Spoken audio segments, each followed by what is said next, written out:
I bet you didn't know that Asian investors are pulling billions out of China and pouring it into the Philippines.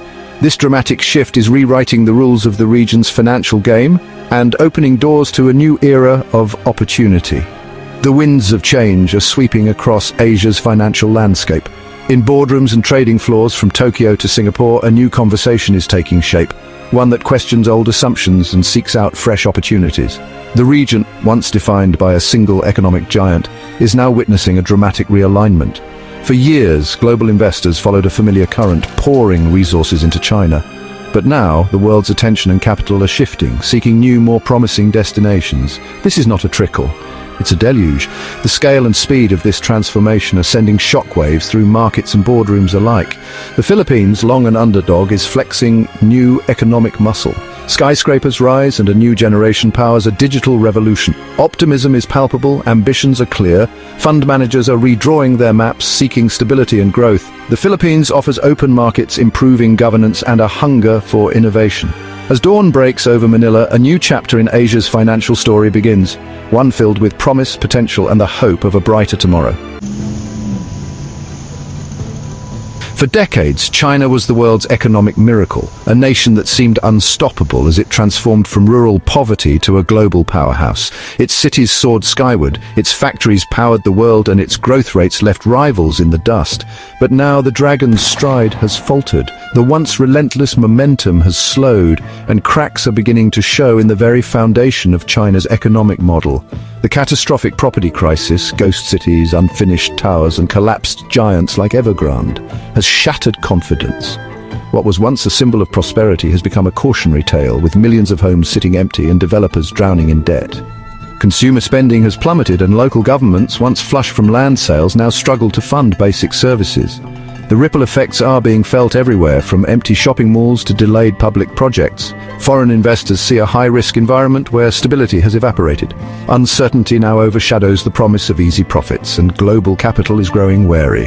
Beijing's unpredictable crackdowns on tech and education have spooked the market, sending foreign direct investment to historic lows. Once booming sectors now face layoffs, closures, and a climate of fear. Political risks now outweigh economic rewards, prompting a frantic search for alternatives. Investors and companies are urgently exploring new markets, from Southeast Asia to India, hoping to escape the turbulence. Simmering South China Sea tensions add to the uncertainty, threatening supply chains and operations. The risk of conflict or disruption looms over every shipment and investment. For Japanese and Korean companies, these are not theoretical risks. They're existential threats.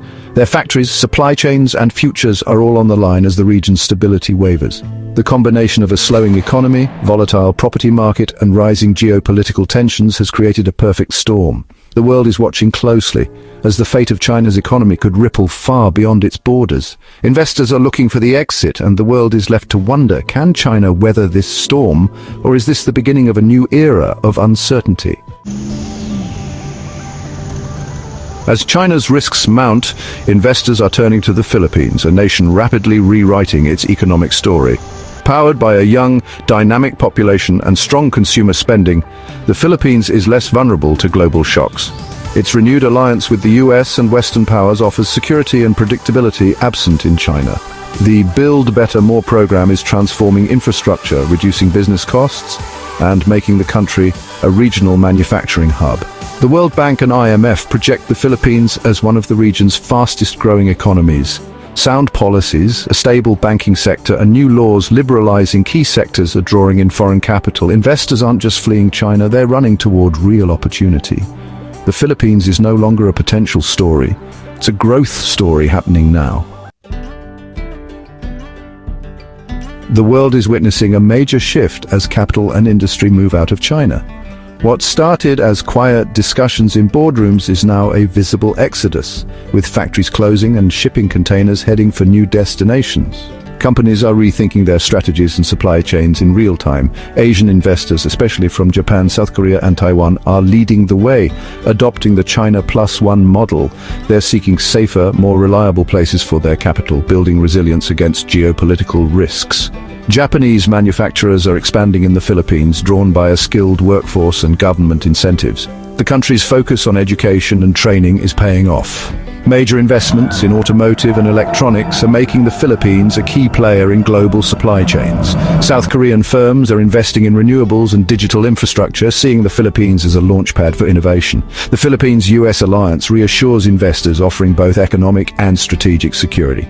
Taiwanese firms are moving electronics and semiconductor operations to the Philippines, seeking stability and survival. The Philippines, just across the Bashi Channel, offers proximity to Asian markets and a welcoming business environment, making it a logical choice for growth and security. As global dynamics shift, adaptability is key. The Philippines is quickly emerging as a preferred destination for those navigating the challenges ahead. The investment shift is visible in real projects and locations. Subic Bay, once a US naval base, is now a commercial hub, attracting capital fleeing China. A US private equity firm's takeover of the Subic shipyard signals renewed Western commitment.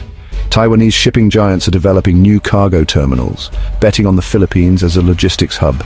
These projects create jobs and boost the country's capacity for global trade.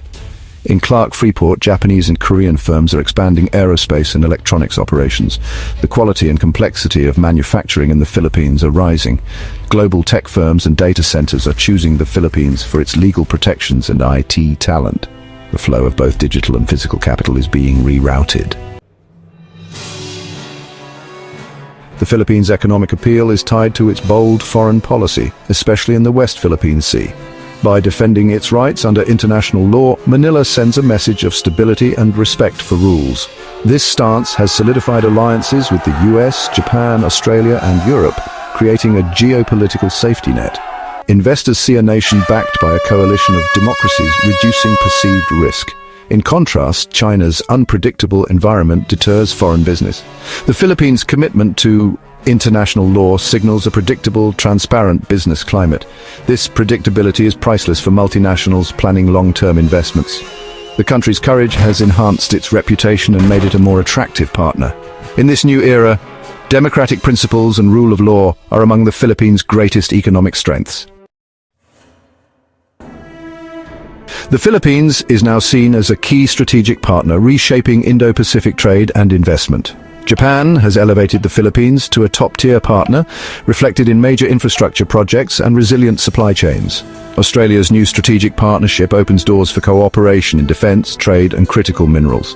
South Korea, seeking to diversify, is investing in shipbuilding, defense, and renewables in the Philippines. These interlocking partnerships create an ecosystem of trust and collaboration. Investments are de-risked by allied cooperation, transforming the Philippines into a central hub. The country is no longer a risky frontier, but a strategic gateway to Southeast Asia. The world's leading democracies are backing the Philippines' rise. As we reach 2025, China and the Philippines are on dramatically different paths. China faces a painful transition, an aging population, and the risk of stagnation without high-income status. The exodus of foreign capital and technology could stall its ambitions and deepen isolation. Meanwhile, the Philippines is attracting investment that creates jobs, transfers technology, and grows the middle class. Expanding manufacturing and services will fuel further growth and prosperity. Infrastructure investments are making the country more competitive and integrated. The Philippines' economic ascent will boost its geopolitical standing and influence in Asia. It's on track to become a stable, democratic middle power. The sick man of Asia label may finally be shed for good. The era of unquestioning investment in China is over. A new chapter belongs to the Philippines. This is a historic rebalancing driven by a flight to safety, stability, and opportunity. The Philippines offers rare advantages: high growth, a young population, strong democracy, and powerful allies. Ambitious infrastructure and principled foreign policy have transformed its image. Investments in Subic, Clark, and beyond are the first tremors of an economic earthquake. While one giant stumbles, a nimble nation rises, turning challenges into opportunity. The world is watching as the Philippines becomes a critical hub for trade and investment. A new era is dawning, illuminated by the rising sun of the Philippines. The Philippine Century.